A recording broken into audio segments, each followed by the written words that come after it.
Hi, I'm Liz Shannon Miller. I'm TV editor over at IndieWire, and of course, we're joined today by the lovely Katy Mixon. I'm so happy to be here.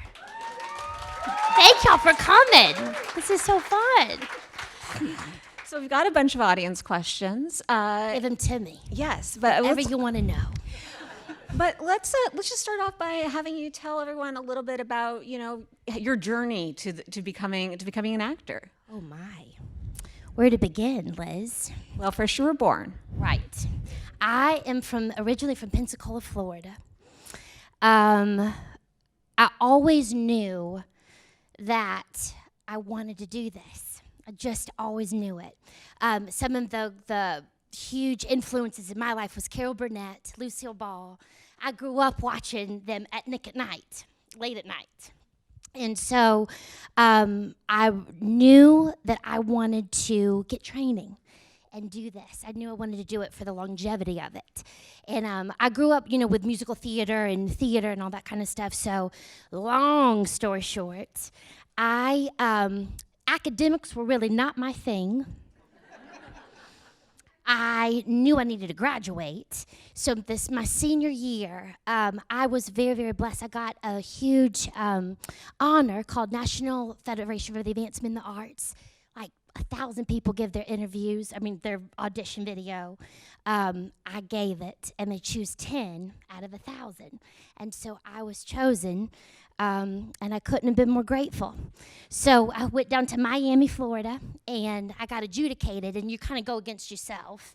And so all of a sudden, I went in there with Kenneth Washington of the Guthrie Theater and just, all of them. They said, Katy Mixon, what do you want to do? And I said this. I want to get training with Shakespeare and Tennessee Williams and Brecht and Moliere and all of it. I didn't want to just go to a singing and dancing school.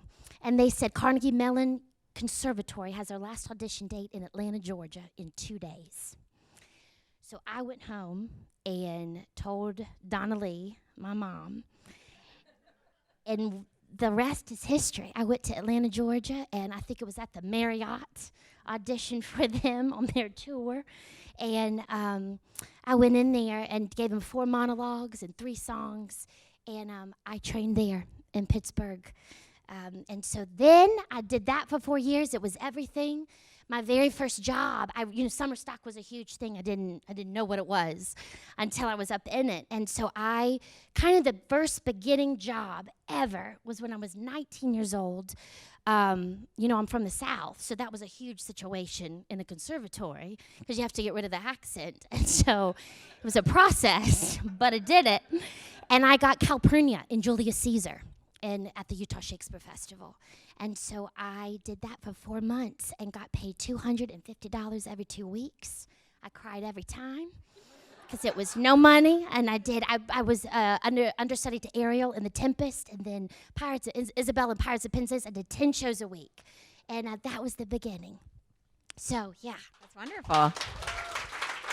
Do you still have lines you remember from those plays that? I do not, honey.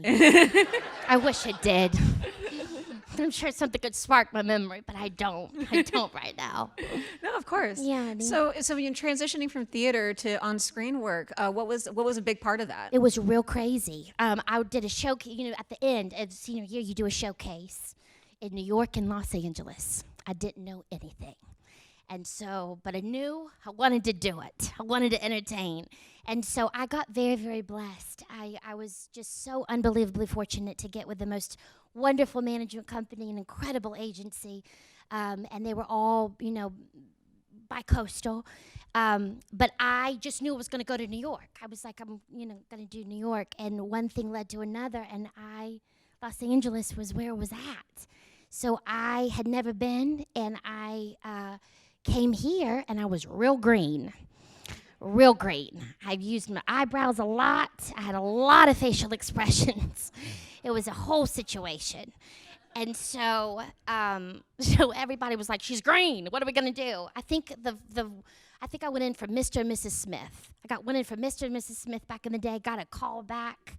It was like me and, 10 other girls, and then they're like, she's green. So I had to go through a channel of, what to do, And then I got I think that was in June of 2003.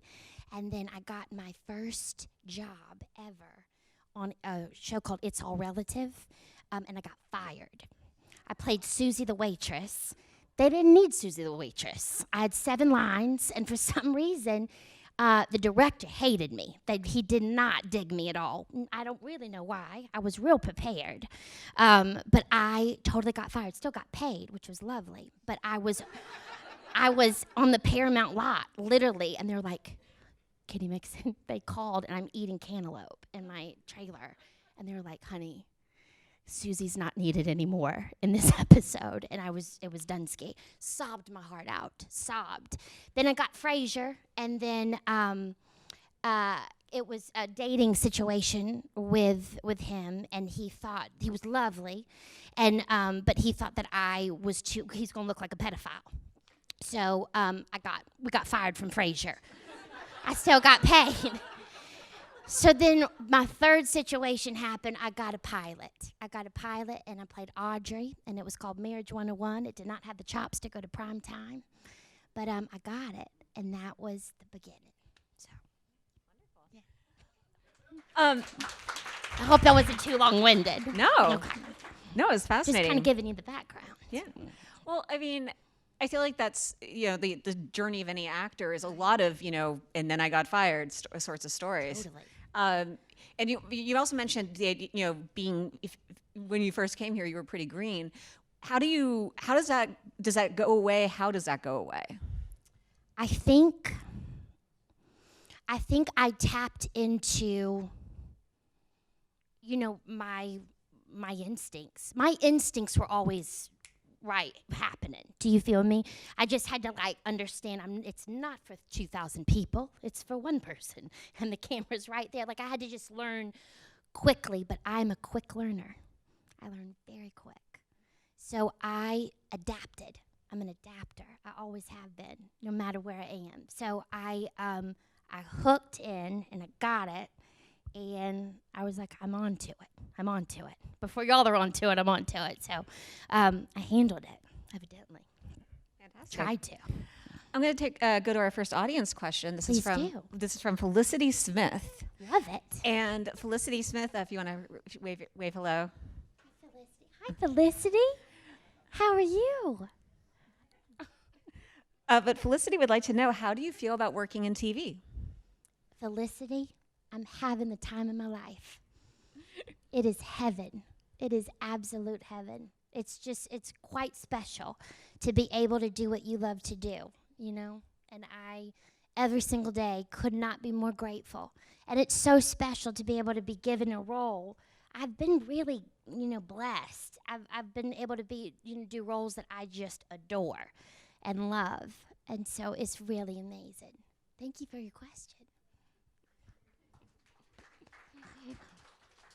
And you've gotten to do a really exciting range of television work. I feel like, you've gotten to, especially moving in within the comedy world, you've gotten to do single camera, you've gotten to do multi-camera. Mm-hmm.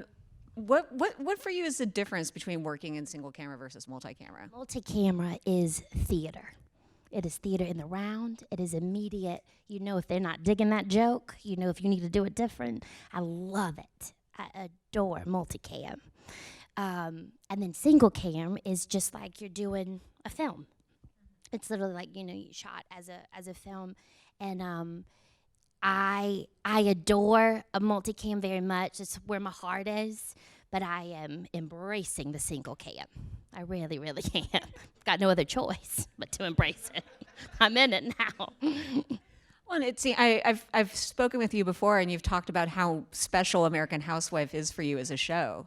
Talk to me a little bit about that when you first read the script. What was your reaction? Well, she's real. She was a firecracker. She is a firecracker. I'm talking in the present. She's a firecracker. I was coming from Mike and Molly, and so blessed to be, doing that for 6 years, playing Victoria, who smoked a lot of weed and drank. You feel me? Quite different than the Katy Otter situation. So I was looking for, we found out we were done in October I think 2015. So I was looking for a role that I just had never done. Something that like they're like, you're not gonna wear any makeup, you're gonna be covered up to your neck, you're gonna be wearing baggy clothes. Like I was just like, wow, I welcome it. And so I read the script, and immediately I got her. Honey, I got her. I don't know how I got her, but I was like, I get Katy Otto. And I walked into that room. 4 days later, Mike and Molly stopped. I've stopped filming that in January 29th. Then 4 days later, I walked into the American Housewife room, and the rest was history. So crazy, right? I didn't even have time to process anything, but I was just like, I'm doing it. So, yeah. I mean, it must be tough leaving a long-running show. Honey, I was so ready. I mean, of course, my goodness, the people that I'm surrounded by with Melissa, McCarthy and Billy and Swoozy, and I grew up on that show. I'm 36 years old now, and I started that show, I think I was 27. So I grew up on it, and it was heaven. I had the time of my life. And then I'm ready. And then you graduate, and you're ready for the next situation. And I welcomed it with open arms. So, yeah. You have such amazing on-screen chemistry with Dietrich Bader, who plays your husband. He's so special. So talk about a little bit about the first time you met him. I will. I read. Done. I read with like 9 men. And I was handling it. Like you have to go in front of everybody, and there's a chemistry read and everything. So I was giving it 100%. I was believing in all of them. And they couldn't find him. They just couldn't find him. They were like, we can't find him. And so Dietrich came in, and it was him and another guy who was lovely also. And I rounded the corner. We were on ABC on the 5th floor, and I rounded the corner, and he goes, hi. He comes from North Carolina School of Fine Arts. So we have that in common, that conservatory background, basically. And so he goes, hi, and I go, hi. And I said, it's so nice to meet you. And he said, it's so nice to meet you. And I said, let's go do a chemistry read. So it was immediately, I just knew from the very beginning, I knew that was Greg. And so he left, and I turned around to the producers, and I said, loves, that's him. I said, that's your Greg right there. And they were like, really? And I go, yeah. We got to get him immediately. So that's how it all happened, basically. That's wonderful. He's quite special. I mean, talk a little bit about the process of building that kind of chemistry, because it sounds like you had an immediate connection, but then you kind of have to translate that into we have been married for over a decade. Totally, you just jump in. You really jump in. In the audition process, I had Uggs on, and so in the scene, he needed to like rub my feet or something, and I don't have any shame in my game, so I literally go. I was like, take those Uggs off. I was like, here we go. So he started rubbing my feet, and we immediately fell into it. And I'm such a big fan of like in a chemistry read, you're off. You go up for the chemistry. You go up to like pose for them, like together. But what I did with him is I said, I'm gonna go up on stage with him. And the producers were like, what? Honey, you don't have to. And I go, but I'm gonna. Because I wanted Shannon to see, I wanted all of ABC to see us. He's in the light and I'm in the dark, and I wanted them to be able to see us. So that's what turned it. So it was on a random Wednesday night. I had my hoops in, my hair on top of my head, and I was like, here we go. So I jumped up and I did the scene with him so that they could see us together. And he was grateful, and I was grateful to him. But we had it from the beginning. Just jumped in. Yeah, honey. In terms, and you also, have these 3 wonderful child actors you work with. Yes. So special. They're so special. Talk about like your, the process of essentially forming an on-screen family with them. I found out about all of them.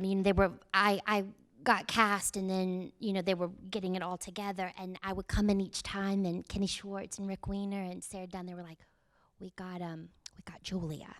And I said, yes, she's going to play Anna Cat. And it was like each one they would introduce them to me, and I would hear all about them. And then when the pilot happened and we were in rehearsal and, doing all that kind of stuff and forming, what needed to happen, that's when the first times that I met all of them was quite magical.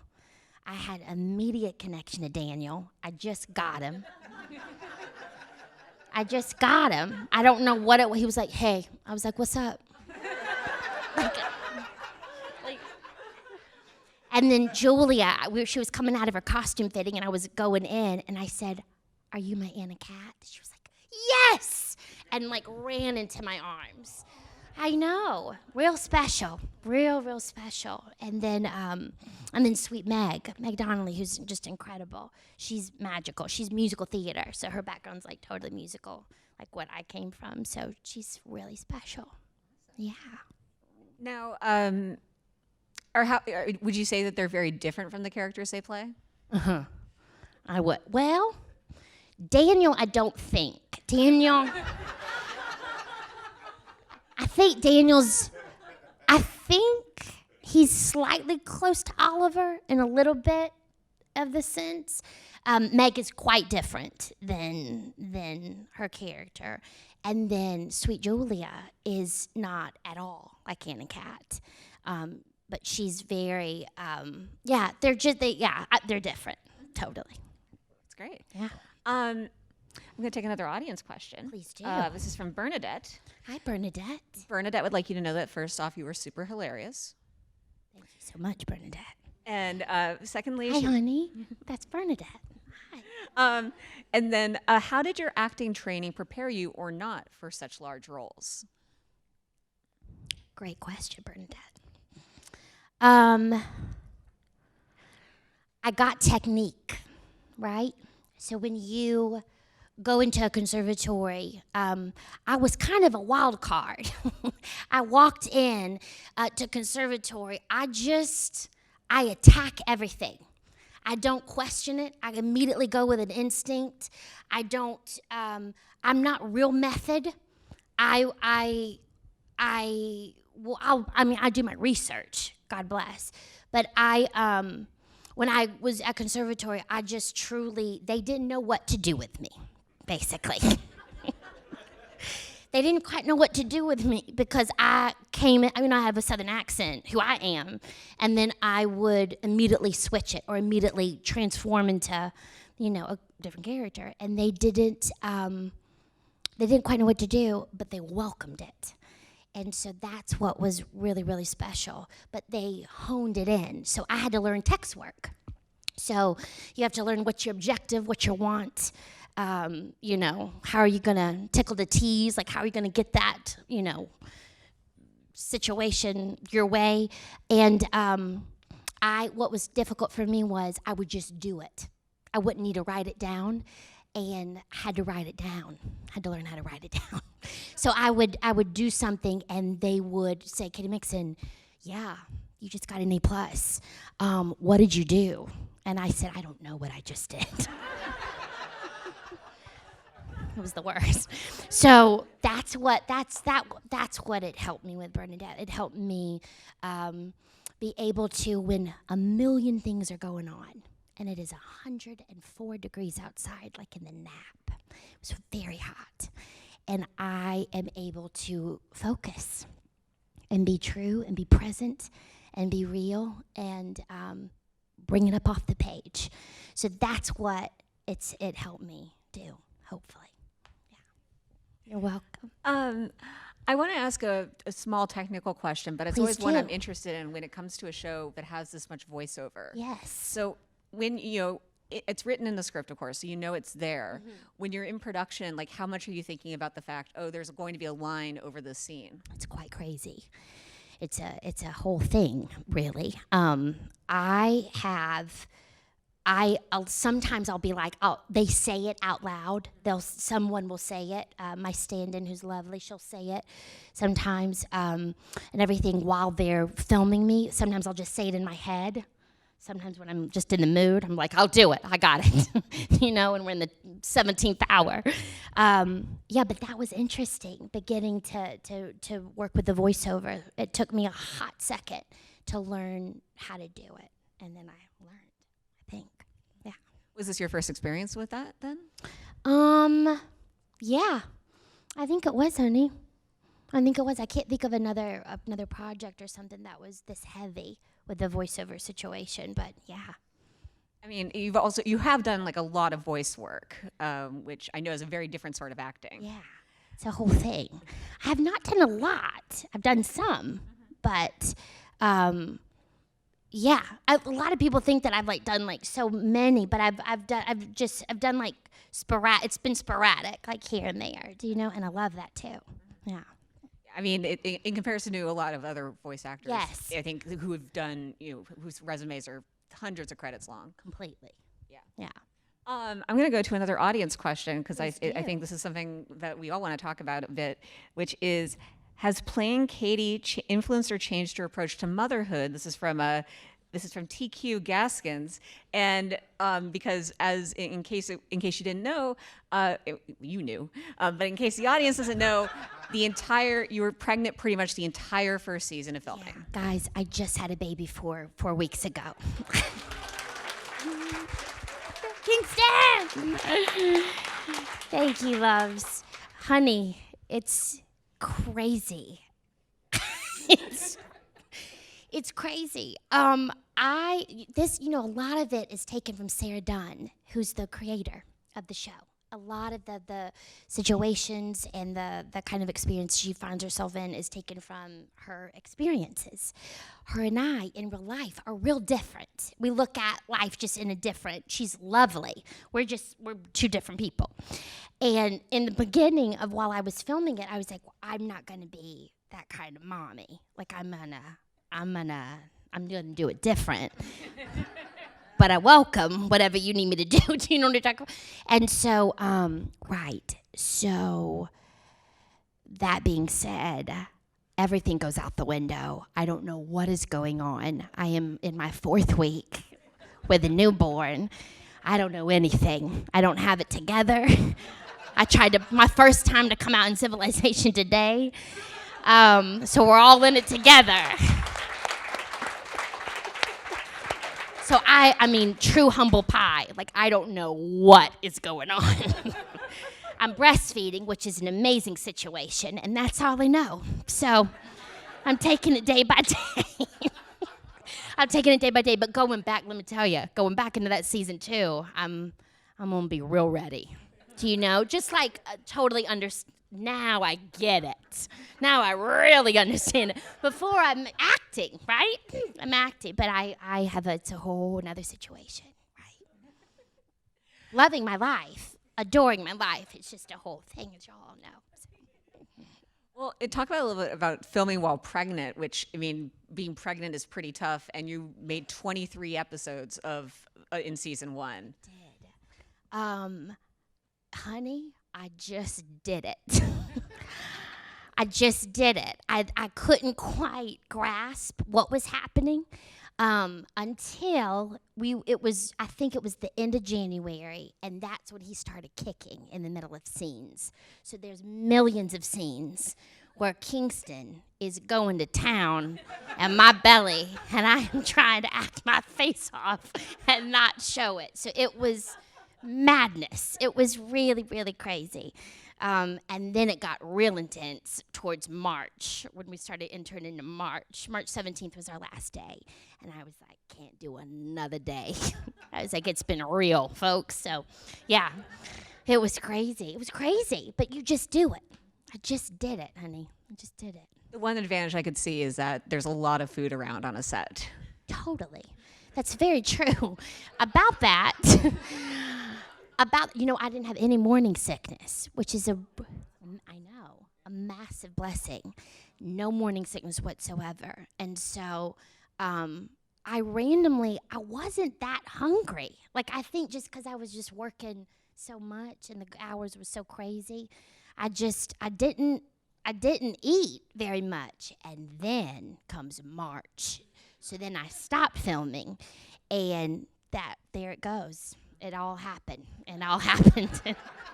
Everything that I was in denial of for the last, 8 months or something, it all happened in March. So I began to eat, and I was getting ready for the baby. Yeah. Does anyone mind if I talk about the season finale a little bit? Just because I think it's relevant. But I was just people get cranky about spoilers. I like to be careful. Okay, love it. But in the season finale, you finally get to at least show that you have a belly. Yes. When did the writers pitch you the idea of that script? They pitched it to me in January. They were like, "We have an idea," and I was like, "How are we going to handle it?" And they said. They came up with that whole thing. They came up with the whole idea of me pretending to be pregnant and getting to use my real belly, which is so fun. And then where it was going to go, they left it open-ended, So I thought that was lovely because it could go either way. And let me tell you, if they end up deciding to do a fourth baby, I got lots of material. I was in that Cedars-Sinai, and I'm so grateful. Cedars-Sinai was amazing. But if one more person grabbed my boob and tried to put it in the baby's mouth, it was like, I was like, this craziness. I was like from Tatiana to Noosh to Nora to, I have all of them. I have all of their names. Anyway, they were lovely, but I've got so much material now. They want to do a fourth baby. So anyway. Is a Housewife the kind of show where people will gather, tell stories, and then eventually find them appearing in scripts? Yeah, they come up. They have a lot of. They literally Kate. They're they write it down. I'll just be talking, or they'll be talking, and they're like, Kate, this is what happened to me the other day. Da da da da. And someone just write it down. So then it comes out in 8th episode. That's what happened, So I think what was really cool, a special moment in time, was the pool episode.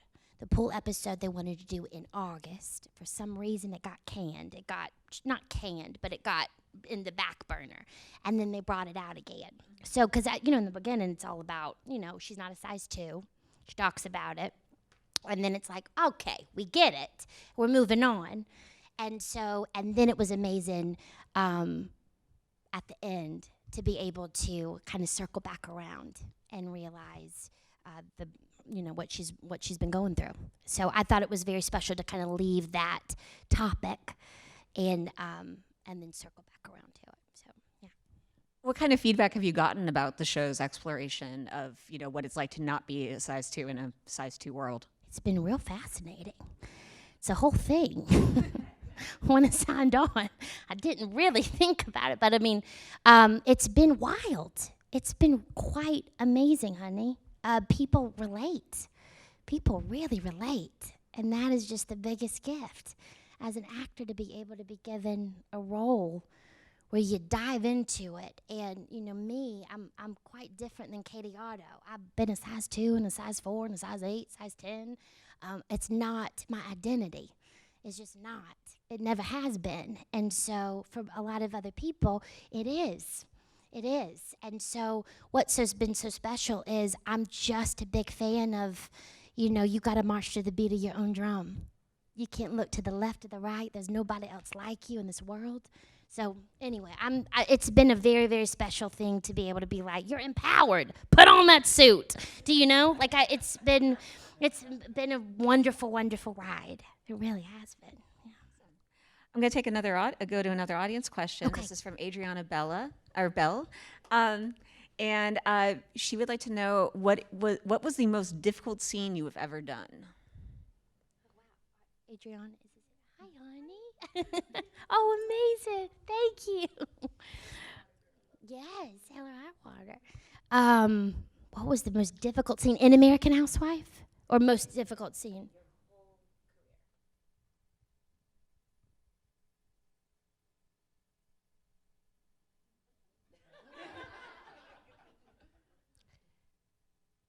Do you know? I don't know. I'm not really sure, honey. That's a phenomenal question. I can't, I literally cannot, I cannot think of anything except maybe the pool episode when it was 149 degrees and I had to jump in 5 months pregnant. I mean, like I'm thinking about it. That's the only thing that I can think about. Hell or High Water, we were in 112 degree weather, which is fine. That's totally fine. But it was hot, you feel me? And I'm with the wonderful, wonderful peeps with Ben Foster and, Chris Pine and Jeff Bridges and everything. I don't know, honey. That's all been quite lovely. There's not been one that I'm really like, this is an unbelievable scene, but yeah.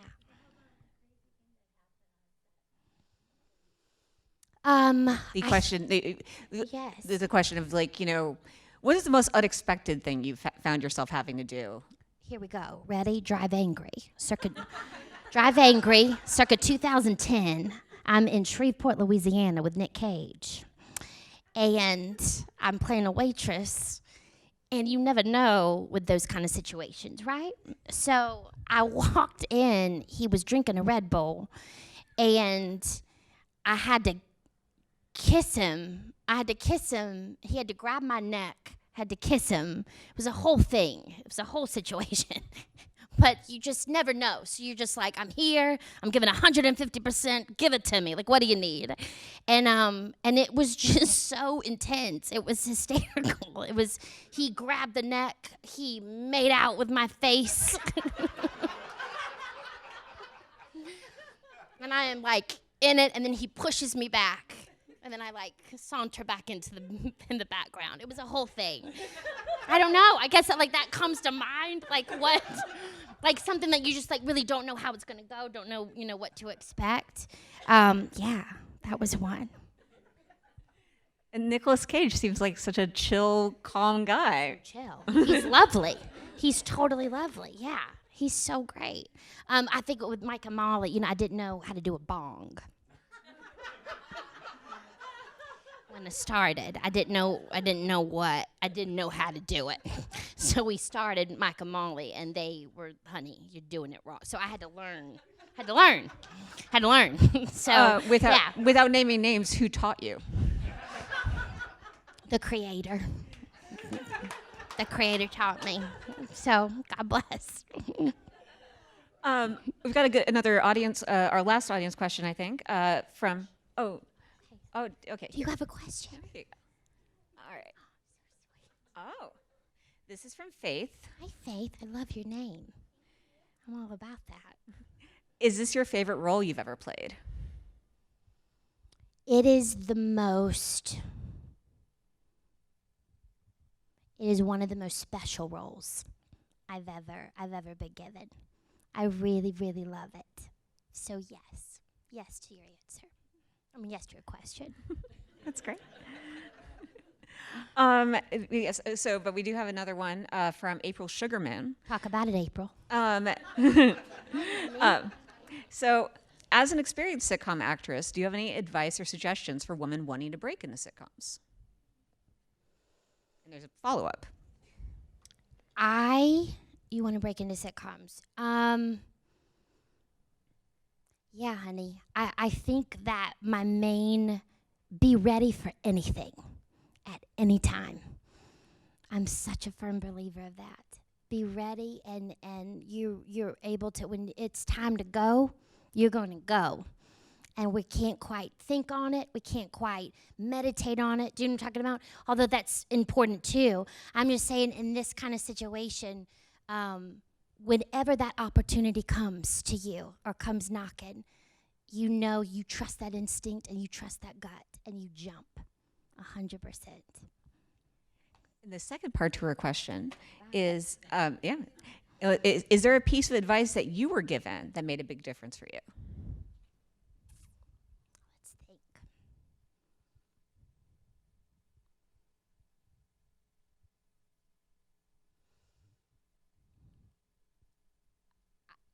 Yeah. Jimmy Burrows directed me for the first 2 years of Mike and Molly. And he's heaven. And it was an honor and the biggest blessing to be under his direction. We were in rehearsal one day, and he kind of let me roll with what I do. And so he goes, honey. And one time, I don't know what I did. It was a random Tuesday, and I was trying something different. And but every time it had been working, you know, with the studio read-throughs and all that kind of stuff on Monday. And so he said, honey. I said, yes, sir. And he said, you need to always go with your instinct. Go back to Monday. And I was like, done. So it was so special. He welcomed me. You know, I like to do it different a lot of different times. You know, I'm not the kind of person that's like, we're going to do it the same every time. And so I was trying something new. But he reiterated. He was like, you go with that instinct. And I was like, yes, sir. So, yeah. That's great. Yes. So when do you go back into production for season 2? Oh, my. I go back. It's quite crazy. I go back, I think August 7th is when we're starting. Is when we're starting. We shoot each episode in 5 days. And I shoot about 8 scenes a day, 8 to 10 scenes a day. Right. So I'm fixing to go back into that, which I couldn't be more grateful. I couldn't be more grateful. But yeah, honey, I think that we were trying to do it at the end of August, but now it's August 7th. I'm back in it, season 2. Very exciting. Yeah, honey. Do you know anything you can tease about, aside from your newfound understanding of motherhood? I'll tell you what. anything we can anticipate looking forward to? I think a lot of things are going to happen at the school. Some stuff is going to go down. She's going to find herself in some different situations, as she always does. And we're going to explore. We're going to explore the kids. They're growing up. We're going to explore Dietrich, Greg's world, and bring in a lot of very special guest stars, I believe, which is exciting. And yeah, stay tuned. Well, thank you so much for such a lovely talk with you. It is my pleasure. Yeah, thank you. Thank y'all so much for having me.